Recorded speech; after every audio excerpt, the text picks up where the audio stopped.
when preparing this interview, I tried to look at all the books or publications that you produced during your career, and if I only take the published books you have authored, co-authored, or you have been an editor of, when I try and rank them as a function of time, I came to something that struck me. I was starting by your first book, which is Hydrogeology quantitative, that was later on published in English as Quantitative Hydrogeology, subtitled Groundwater Hydrology for Engineers. So something which is very much geared to engineering practices and science of the subsurface and all that. That's the first one. And the last, I cannot say book because it's a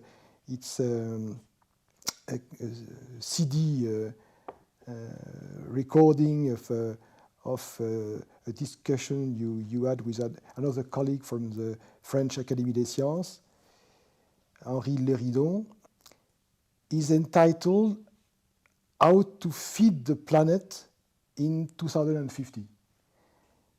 And to me, it's not obvious to go from quantitative hydrogeology as the main topic of interest to something as broad as a topic like how to feed the planet. So could you comment a little bit on that? What has been your evolution from one point to the other? Thank you, Jean-Pierre. It's a strange question. I was not prepared to answer such a broad question. It would require from me to unravel the course of my career from the start. I think Hydrogeology Quantitative, the first book which I published, this was a lecture notes for my students, goes back to my early studies and my early career. If I can take a few minutes to summarize what I did. I was accepted as a student at École des Mines de Paris, Paris School of Mines. But the French system is such that you do not select exactly the schools where you want to become an engineer. You decide you want to become an engineer, then you apply for a school, and you're taken in one and not in another. I had in mind to become a chemist. So I applied for the École de Chimie de Nancy. I didn't succeed. And instead, I was accepted at the Paris School of Mines, which is a good school anyway. So I was not, unhappy. But then what will I do? I had no idea. When I was a kid, I had sometimes figured out that I should be an archaeologist, digging into the ground and taking out objects out of the soil.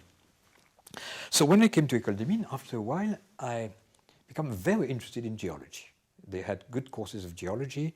And I said, I'm going to be a geologist. That's it. I have found. Well, it didn't work so well because the professor of geology, who was a great man, Jean Gogel, looked at me and said, you don't walk very well. You had a problem with your leg. You will not be a geologist. A geologist can be able to walk up a mountain, down a mountain, up a mountain again. You're not a geologist. Do something else. I was not very pleased, as you can understand. So it always in the back of my mind, hey, I want to be a geologist. So I was forced to study hydraulics. And I studied in detail some hydraulics. And then I came out of the school and didn't know exactly what to do. So for some strange reason, the first idea I had was to become a nuclear physicist. And you told me that Shlomo Neumann had exactly the same idea. So maybe it was attractive to become a nuclear scientist. So I went to see my professor of physics and I said, how can I become a nuclear engineer? And he says, very simple, you go to school and you learn nuclear physics and then we'll talk about it 1 year later. So I said, okay. And I went to the University of Orsay and I took nuclear physics lessons from a very well-known Jean Teillac, who became the haut commissaire of the Commissariat à l'énergie atomique. And I was able to follow for a week. After a week, I realized this was not for me. You know, I was not good enough to become a nuclear engineer. So, sorry, but this is not the way. So I said, okay, I want to be a geologist. And I went back to the School of Mines in Paris and told them, you know, I could not follow geology because Monsieur Gogel didn't want to, but I understand that you have a program in applied geology, which is a 4th year of study of applied geology. That's for me. I said, no, no, no, no, no. This is only available for those who have some working experience in earth sciences, and then they want to become more efficient and learn an initial year, but not directly at the end of your 3 years of study at École de Mines. So, okay, I'll do that. So I need to get some working experience in earth sciences. And I looked for a job here and there, and I finally worked for a consulting firm, or a construction firm, I should say, which was called Underground Works, des Travaux Souterrains. And they first assigned me to drilling oil wells in the Sahara. So I worked for about less than a year in the Sahara, making big, very deep oil wells, 4,000 meters at the time. Was it in Algeria? In Algeria, yes, Algeria. in the Sahara, yes. And then I worked in France. I came back to France and worked. I made foundations for power plants in Le Havre, and I built 2 dams. Well, I participated to the construction of 2 dams, one in Le Salagou, in the Massif Central, and another in Salvetat-sur-Agout, also in the southern part of France. And I did that for about 3 years, and then realized I didn't really like that work, because when you are an engineer and you build dams, eventually you get 2 dams to build at the same time, 3 dams, and you become an administrator. And you have to deal with ordering equipment, hiring people, and so on, and you do not do anymore any technical matter. So I said, I had in mind to become a geologist. Let's stop working in a company and let's go back to the school and do study. And at that time I had a colleague who were having a little company for doing geophysics, and he wanted to survey the location of the highways in France, you know, to determine the locations of the big highways which were being built. You need geophysics to understand what the underground is. So he said, you can work with me, but learn geophysics and go to school, and then you come back to me and we'll work together. So I went back to school, and I met the professor of hydrogeology. His name was Hubert Pélissonnier. I knew nothing about hydrogeology at that time. And he fascinated me at the same time that I hated him, because he was a very, very poor professor.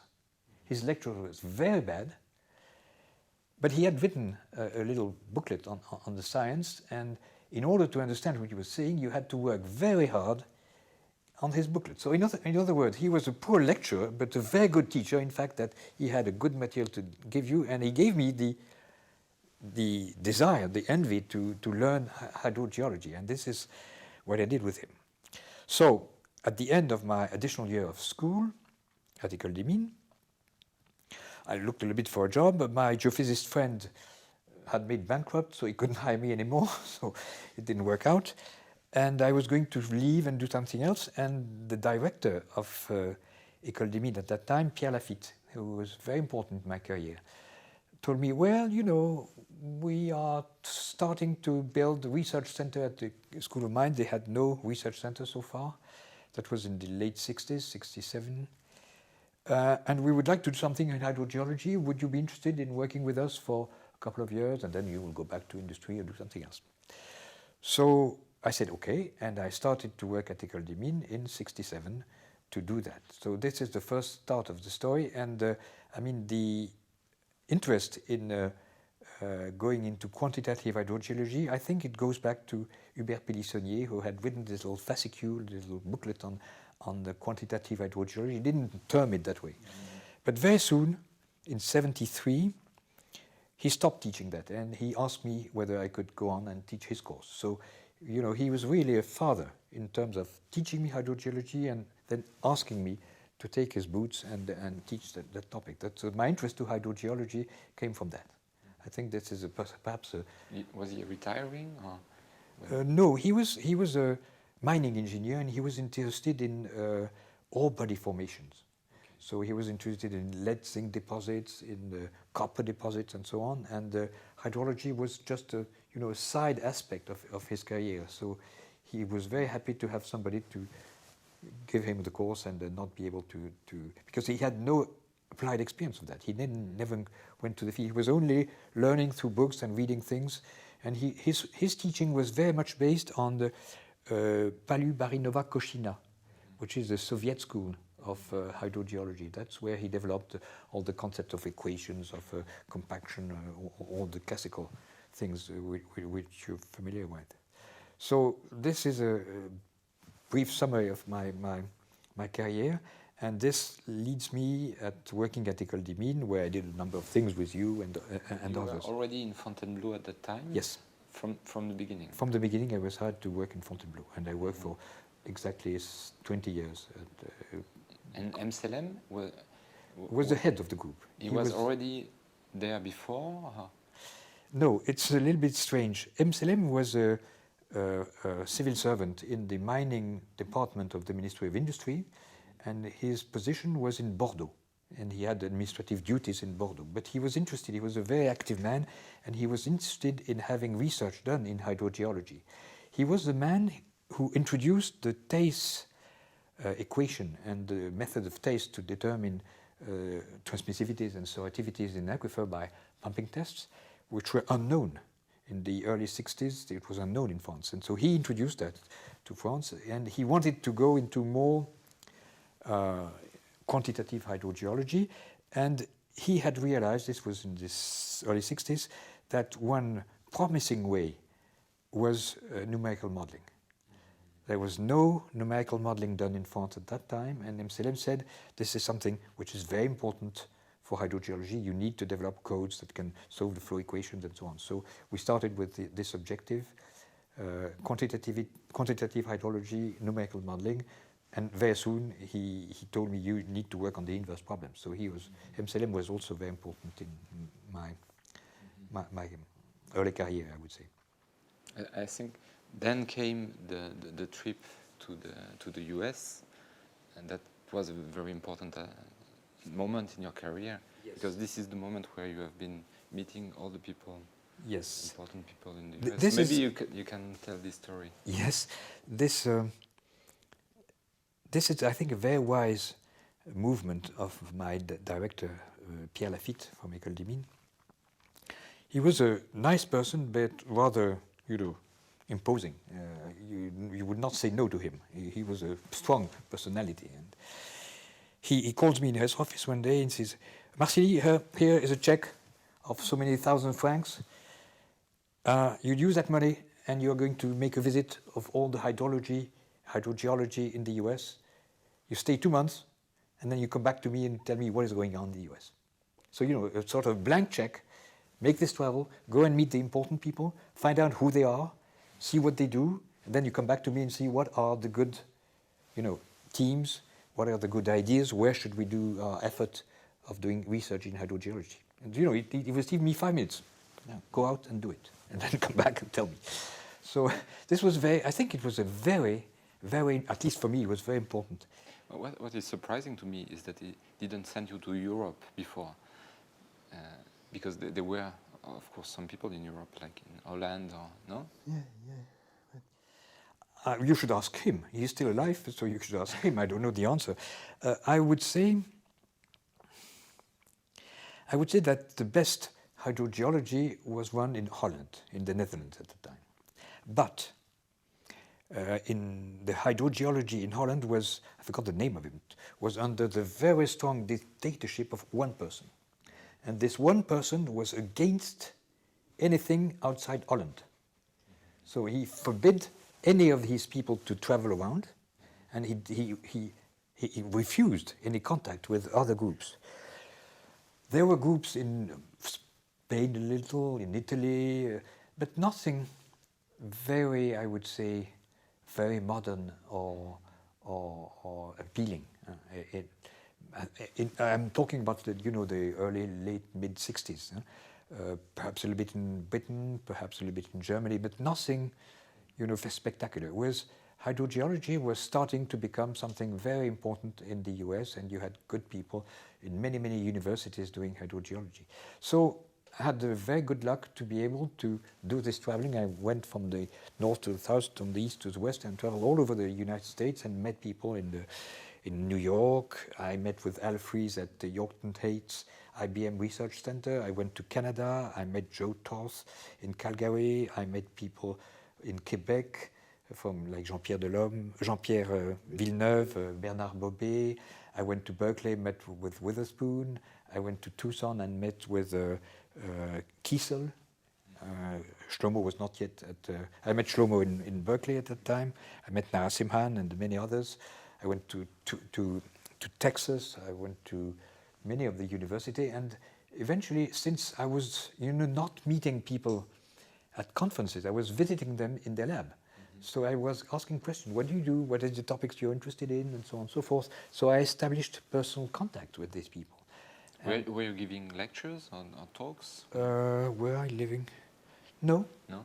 No. I went to Colorado, to Fort Collins, and met Yevgevich and others. So I became, you know, aware at least of, not everybody, of course, but where the major research I went to Stanford, and I met with Erwin Remsen and Mary Anderson. Mary Anderson was still a student at that time with Remsen at Stanford. So, you know, having personal contact, you knew the people, they knew me, and we kept in a good relationship. And because of that trip, I had initial ideas on what were the good topics. Of course, inverse and geostatistics were something we had initiated already at that time, but I saw that this topic was also of interest yes, I did do some presentations. I remember I met George Pinder. He was at a survey in Washington at that time, and I presented some of the work we were doing and so on. Yes, I was doing some lecturing on the work we were doing, but kind of exchange. And having that good experience to know what people were doing in these countries, I had the luck to be able to come more and more often to go and visit colleagues, to meet them in conferences, or to be involved in work with them. For instance, I've talked about the WIP project in the previous talk we had on the inverse, but this is an outcome of this kind of cooperation I had started with the US, and I was specifically asked by Sandia National Lab to help them, you know, introduce them to geostatistics and help them use simulation techniques and inverse problems for solving the WIP case. So I think, yes, if I can say so, it's Maria Schaffmeister, whom you know, who told me one day, we were good friends for a long time, you know, in the US you are called the traveling Frenchman, because I was coming quite often and visiting people and going to... And making friends also. And because, making friends. Because then you really had people with whom you were meeting also in family, and it was not only for the work. Yes. And when we hear about Shlomo Neumann and you, I mean, you have been working with him, he came to Fontainebleau. Yes. That was the beginning of long-term relation. Yes. I think, you know, and I think this may be of an example for young colleagues. You have to work internationally. You have to know what the other people are doing in their labs, and you have to establish these kinds of personal contacts where you are indeed friendly with these people. They come to visit you, you go to visit them, and so on. And one should not limit these contacts to going to the same conference, for instance, the AGU 4 meeting, and then meeting 20, 50 people in one day and then coming back. That doesn't matter. That doesn't make sense. You have to establish longer contact and go and visit people and stay a couple of days, see what they do, and invite them, and so on and so forth. And as I said, Pierre Lafitte was the one who told me this is the way to go. That was very important. But I just want to add that it's something also that you told people working with you, and I was very fortunate to have you as a group leader, because you sent us also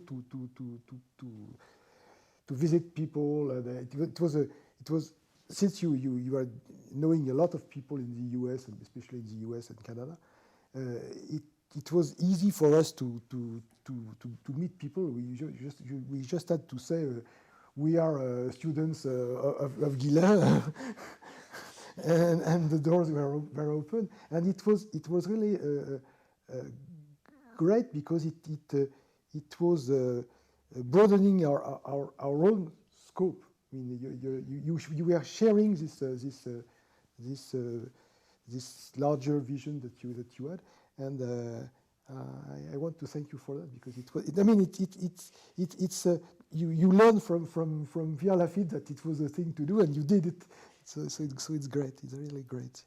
Yeah, I think one other thing which broadened a little bit the framework we had in Fontainebleau is when Professor Drakos from ETH in Zurich asked me. He was the president of the IAHR, International Association of Hydraulic Research, and he said, "Well, you know, every 4 years we have a conference in Europe, and please organize one in hydrogeology." And he insisted that we should do that, so I organized a conference which was held in Mont-Villar-Gene, which is a little city north of Paris, and this was in '85, I believe. And the theme of the conference was stochastic hydrology, stochastic hydrogeology. And this was a topic which was, you know, very active, and it still is active today, but was, you know, and so a lot of people came, a lot of well-known people working like Lynn Gelhard, Shlomo Newman, Gedeon Dagan, and others, George Pinder, Al Fries, and so on, came to that conference, and it was a big meeting of friendly people who knew each other more or less, and we had a large conference which was interesting, and it didn't change the course of things, but it increased, you know, the community made the thing that people knew each other, could work together, and indeed I think that was an important step in the international contact I had. Later on, I think I widened my contacts away, not away from, but at a larger circle because of former students from India, from China, from Africa, from Europe, and so on.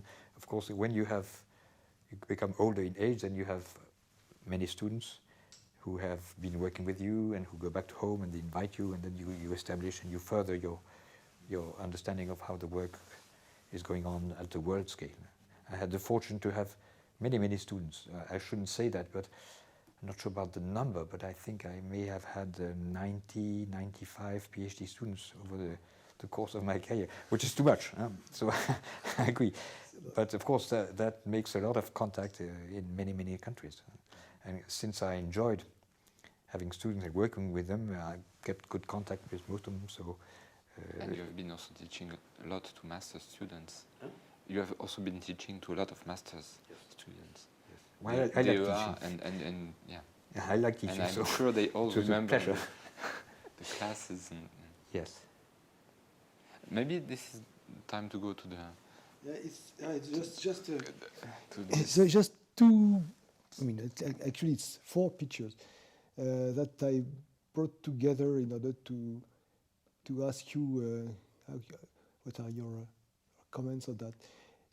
The first 2 represent the main building of École des Mines in Fontainebleau and a well located in the garden.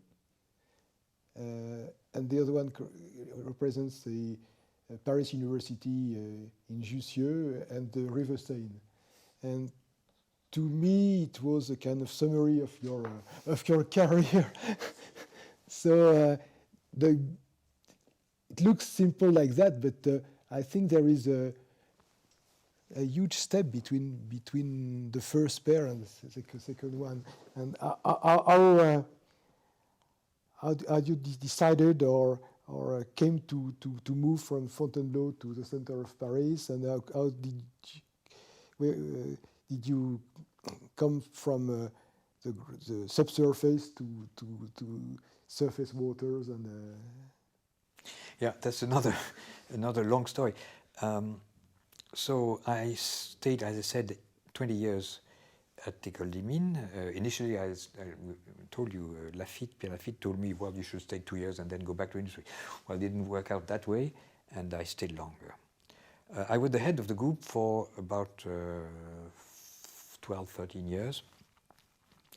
And after 12, you know, working at the School of Mines, it's a little bit demanding, because not only do you have to do research and have students prepare PhDs and so on, but the way the research is financed in Fontainebleau is that you have to develop your own contracts with industry, not only with public agencies funding research, but you have to find, and this was really a strong belief of Pierre Lafitte and the School of Mines, is that in order to have research done that can be useful for society, you have to obtain funding from society, which means industry, in fact. And therefore, your work has to be decided in areas that is of interest to industry.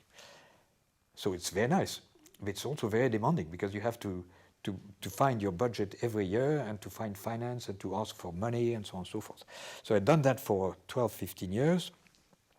Maybe we should say that a part of the salaries of the people working was paid by that. Yes. So yes. you really needed that money to. If I wanted to keep make the colleagues living. working with me, I had to find the money. So it was a very strong incentive to get these contracts, but also a little bit demanding, because you had to work days and nights and convince people that you were good and better than others to do the research. So after a while, I decided that I had a young colleague whom I liked very much, Emmanuel Ledoux, who had been my deputy for about 10 years. And he was at an age and a step in his career where he needed to take responsibility. So it was a good opportunity for me to tell him, you know, you are now the head and I'm second. So we switched. He should become the head of the lab and direct the whole operation. And I would, initially I thought I would concentrate myself more on teaching than on the research. And having done that, I had the opportunity to move to the University of Paris, because they had a position opened, and the lab where they needed a head for the group was a mining geology department. But they said mining is not really it's not something for the future. We are less and less mining in France, so maybe we would change a little bit, and you will be the head of this group of mining geologists, or body formation. It was a metallurgy, as we call it. There were quite a number of good people there. But they said, well, come and take the lead in this lab and develop teaching and develop research in what you can do, that is to say, hydrology. For them, surface water, groundwater, you know, this is a minute detail. It's hydrology in general. So I said, well, let's try to go to the university. And I moved to the university. It's difficult. The university system is different from the schools system in France. So I had to adapt. But I had to make a decision on what to do next. Of course, I had to keep active the group of mining geologists, and I tried to help them, and we did things together. But I wanted to open something new. Now, if I did exactly the same thing I had done at the Paris School of Mines in Fontainebleau, even if I had kept good contact with them, eventually would be competing. Because if you go from one place to do the same thing in another place, eventually you have to be competing. So it was not easy. So I said, can I find something a little bit different? And I had the good luck, again it's a problem of luck, so some people from the National Center for Scientific Research, CNRS, in France came to me and said, well, we have now started a big program on, it's called the environment of the major rivers in France. And we have this called this PIREN. PIREN means interdisciplinary research program on the environment. And they had one PIREN on the Rhône River, one on the Rhine River, one on the Adour-Garonne River, and they had none on the Seine. And they said, would you be interested in being responsible for setting up, starting from scratch, a large research program on the hydrologic and biologic and environmental functioning of the Seine River, including, of course, hydrogeology, including hydrology, including whatever you want, but it has to be focused on what happens on the watershed of the Seine. So I said, why not? And they came to me also saying, what you've done in your earlier career is modeling. And we want this environmental program to be developing new models and modeling the environment. So you know how to model groundwater, and you don't know about modeling environment, but maybe you can find people that can help you, and you should develop large models. So this is why, as you said, I became very much interested in going into studying the Seine River program, and we were very fortunate to be able to build a large team. But instead of being one team within one university, I decided that we should cooperate between existing, not just laboratories, but even organisms in France interested in the environment in the Seine basin. So we had the French electricity utility, EDF. We had the CEMAGREF, which is an agricultural research center. We had several schools of engineers, like École des Mines, École des Ponts. We had several departments at the university. We had about, I would say, a dozen different groups in different parts of the town. But we agreed to set up a program together, and we managed to get that program financed by funding agencies like the CNRS. But eventually it took time. Funded by the city of Paris, the Paris region, la région Île-de-France, some water utilities like Veolia and Suez, the organisms responsible for canals in France, Voies Navigables de France, and so on. And the idea was we're going to visit each of these institutions, and we tell them, okay, we have a program on the environment of the Seine. You are using part of the water of the Seine, or the facilities, or the environment, or the agriculture, or the canals, and so on. What are your problems? We're going to join all these problems together and make a big program, but you have to fund us. So we were able, by eventually developing this approach of multidisciplinary research, multi-funding from different agencies having different objectives, put that into a pot and get a program that could be financed and continued. It took time, and it was very political. In other words, part was develop good science, the other part was to convince the partners, the agencies which I've quoted, that this was needed, that what we were doing was useful to them, and so on. And I took the idea to ask a politician to be the head. So it's a bit strange because it's a scientific program, but I said the overall chair of the management of this whole thing should be a politician. And the politician is André Santini, whom the French may know. He was a minister several times. He's still a member of parliament. He's a very, very powerful person, well respected. He's a good politician, very, very, very astute, and knowledgeable. He knew about the water in water distribution in France, and he helped us, make coherence between the various agencies, because the agencies, the city of Paris was fighting with the Agence de l'eau, was fighting with the region Île-de-France, and they could not agree on anything. And he was able to help me convince them that maybe their argument could be resolved by doing research. For instance, one of the big arguments was to improve the quality of the River Seine, we have to remove phosphates, or we have to remove nitrates. One agency was for phosphate and another was for nitrates. And they would fight, no nitrate, no phosphates. So we said, come on, let's look at building a model that tells what happens if you have too much nitrates or you have phosphates. So we did that, and we had a good group of microbiologists, hydrologists, geochemists, and so on, and studied the details, and eventually we came with the answer, depending on what you want to do. If you want to have good quality of the river in the course of Paris and the downstream part of the Seine, you have to remove phosphates. if you want to prevent the pollution of the estuary and the bay of the Seine in the North Sea, then you have to remove nitrates.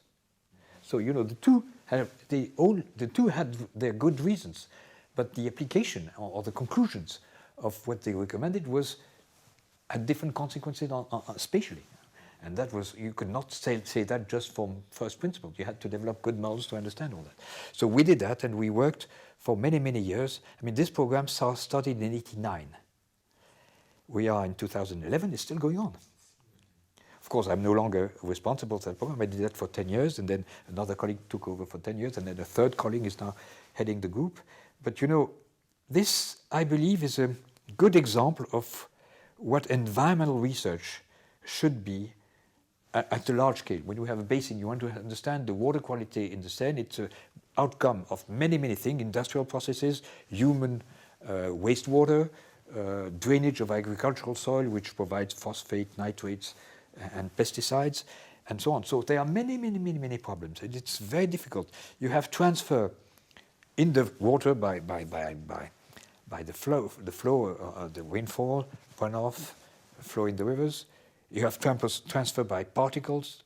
You have also a large transfer by the atmosphere, because many pollutants go to the atmosphere and come back with the rain. So you have to take into account. So you had to have all kinds of people working on the program, including, of course, sociologists, because you could not decide on what to do if you don't understand what the people want, what is the objective of the various people. So we had economists, sociologists, and so on. And if you build complex problems like that, and you have complex teams to look at them, this can only be effective for a long time. You cannot study that for 3 years or 2 years. So doing research on a short-term basis with a contract with an agency for doing research on, you know, pesticides in water for 4 years, I don't say it's useless, but it's not at the scale of the environmental problem of a very industrialized and dense area like the Paris Basin. You have to have teams working for years and years, and they build on from the previous work and so on and so forth.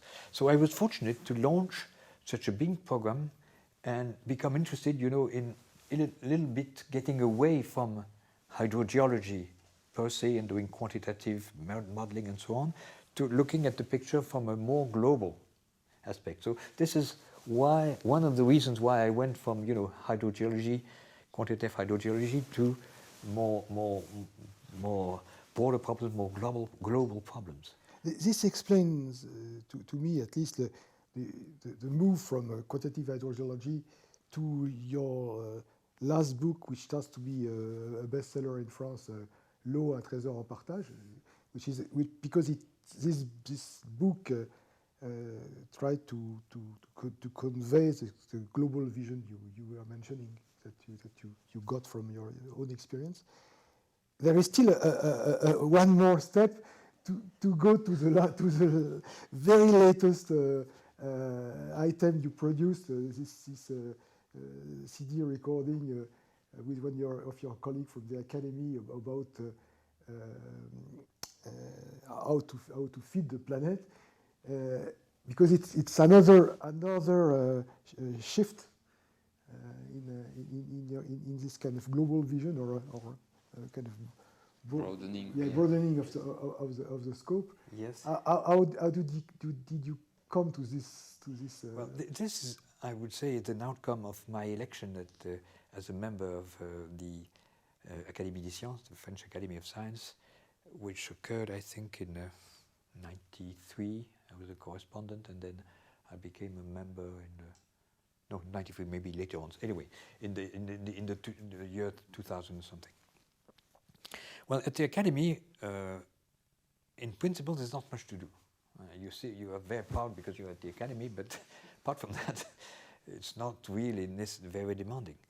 But thanks to one of the Minister of Education, Claude Allègre, the Academy was asked by the government to answer specific questions.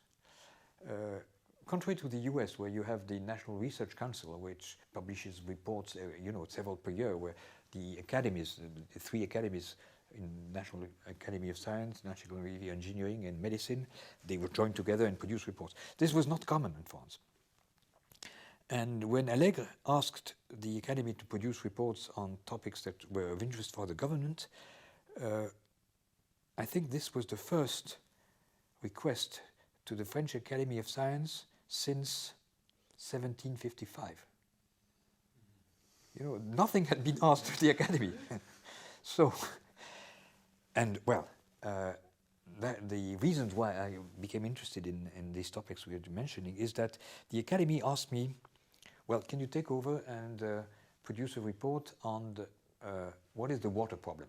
So we published the first book, which was published in 2006, which is called Continental Waters, and we looked at, you know, what is the future of water? What is the problems of water? We looked at the water demand, water in ecosystems, water in health, and water in climate change. So we produced a report on saying, well, this is the problem we have in the water, and one should do this. We had recommendations to the government, you should do this, you should do that. Of course, they do nothing of what we said, but nevertheless, we had the report with this. And at the conclusion of this report, it was obvious that if you look at the issue of water, well, the most important question is food, because water is of course essential for producing food. One number which I like is that 96% of the water we consume, I mean consume, not use, consume, that is to say which disappears, is for producing food. So everything else, energy, industry, and so on and so forth, is only 4%. So the major problem, if you look at the water problem, is food. So the next request from the Academy was to study the problem how to feed the planet in 2050. And so this is another report which I was responsible with Henri Léridon, who is a demograph, and this report is about to be published. It will appear in February this year, 2011, and the title is Demography, Climate Change, and Food. And we analyzed each of these different issues, and we came to the very important conclusion, at least for me, that is the real challenge for producing the food we need in 2050 is not water, it's soil. We are a planet which has a very limited amount of soil available for culture, for agriculture, and the real Achilles heel of the feeding of the planet is the availability of soil. So this is the conclusion. As a hydrologist, I would have been glad to be able to say, well, water is the main issue, and if we don't have water, we'll not have food. Of course it's true, but this is not the limiting factor. The limiting factor is the soil. So this is, you know, getting away. So in your question, why did you move from one corner to the other? It started with the water. Initially, I was asked to look at what is the problem in water. We found that the water problem is food. And when we look at the food problem, we realize that water is not the major issue. The soil is the major issue. And therefore, indeed, as a groundwater hydrologist, I move to look at problems where you know, water is no longer the essential part. And I have a last, maybe, you know, I'm becoming old, but we're talking at the Academy in producing a last report. And that would be, if I can, I'm not sure I can do it. And if I can do it, it will not be alone. Is this that everybody, more or less, in the back of their mind, realize today that we're heading against the wall. Society is on the wrong track. We're not doing things well, and some way, somehow, sometime, we'll hit the wall. So, looking at the water problem was, you know, one issue. Looking at the hunger problem was another issue. But why not take the big picture and say, where are we going? Where is civilization going? You have the energy crisis, you have the demographic crisis, you have the political crisis and what we call governance of countries, you have the social problems and so on and so forth. So everybody in the back of their mind, they have the concept that something is wrong, we have to change things. But what do we have to change? What is important? Where can the big, you know, disaster come first? Is this going to lack of energy? Is this so? the experience I gained in the working in this, big overview problems is that it's very interesting, it's very challenging, and you need to have to cover a very large spectrum of issues: energy, water, food, politics, and so on, demography, migration, and so on. And if you do that, you find that you can have very competent people who know a little bit about the problem. And by putting all this little bit together, you can perhaps arrive at the big problem. So this would be even further than what is the future of the planet? So it's very ambitious. It's very perhaps not very modest to say that this is something I'd like to do. But I think you can probably, you're sure that you will be wrong. You will not be able to say what's going to happen. But at least you can, say, well, this is an issue, you should look at that, you should look at that. So this is the way my scientific career evolved. And, I'm probably not going to succeed in the last step, but this would be what I would like to do for the coming years. What is maybe difficult is that if you are right and if you give the right recommendations, then the problem doesn't arrive. Then nobody can say if this is because you gave the right recommendation or if it was just by luck. So often there are people that really helped avoid catastrophes, but they are not recognized as important people because there was no catastrophe. It's already great if they did so. Yeah. I don't have the ambition to find what is the way and how to do things well, but at least if you know a little bit of what the future will be, the global picture. You can prevent larger catastrophes to occur. If you have avoided a few things which could be very bad, then you can be very happy. Of course, you're not going to solve the whole problem, but at least I think it makes sense. Today, that's what I learned doing my research, in particular when I looked at the environmental problems of the Seine, is that you have to open and get to pluridisciplinary disciplines. You cannot just look at hydrology of the Seine. It doesn't make sense. You have to look at the entire things, including the social sciences and the effect that people have and what they want, what they do not want. So you have to understand the big picture.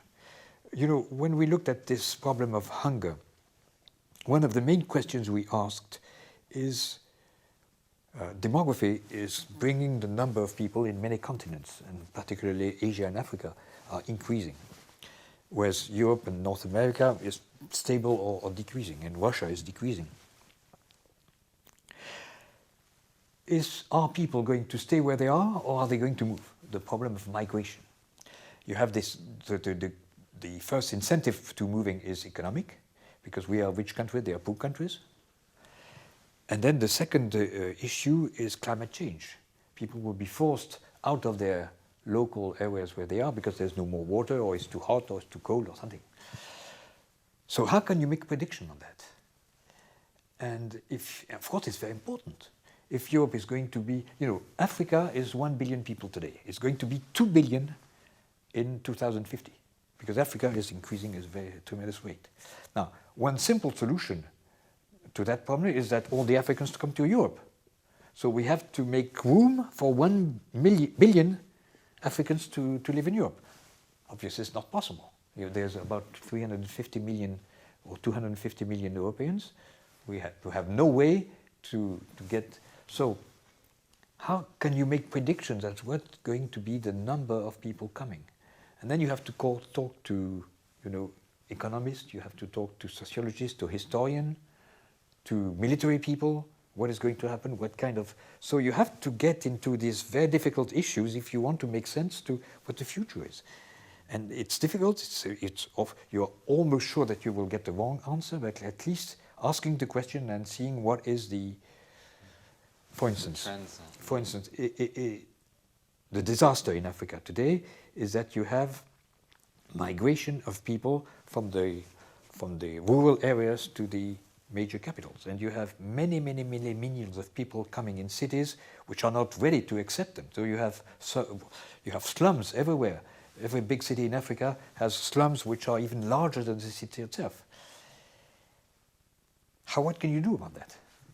Well, one of the ways we discovered in studying the food problem is that many of these rural poor in Africa do not earn enough money to sustain themselves. They do not, by selling the products they produce at the marketplace, at the market price, is so low that they cannot live. So they have no alternative than going to the cities, where they survive by various means. They live very poorly, but they don't know that when they leave. So solving that problem is probably to allow people in the rural poor countries to have an income which is enough and sufficient for their own living, that they can afford to have decent living and feeding their children. You may not know that there was about 1 billion people today who do not eat enough, who are hungry, which is unacceptable. I mean, 1 out of 7 of us, we are 6 in this room, 1 of the 7 is not eating enough. This is unacceptable.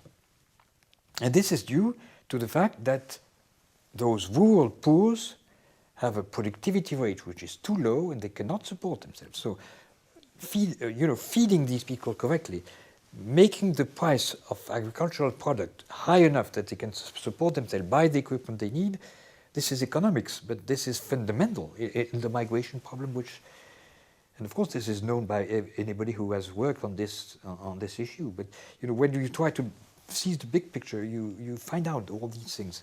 And at the same time, so what you would say is you have to protect all those small rural areas from the import of food produced in industrialized countries where you can produce food at a much lower price.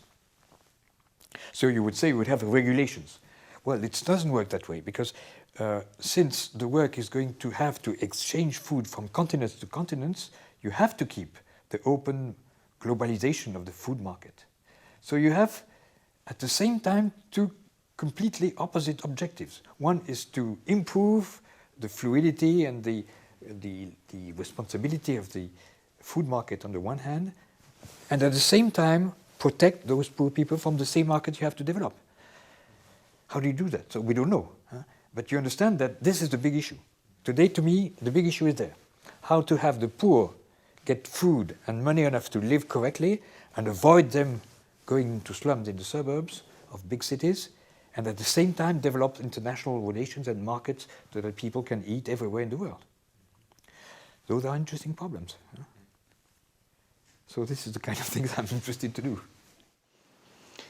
I think we can stop there. I want to thank you for having accepted to participate in these interviews. And same thing for Jean-Pierre. And well, let me thank both of you. You first, Philippe, because you organized the whole thing of the time capsule, and you, Jean-Pierre, we've been friends for more than 30 years. I'm very glad that you accepted to come here to Neuchâtel today and discuss this history of geostatistics and all the things we've done together for so many years. It was a real pleasure for me to come, and thank you, Philippe, for inviting me. thank you.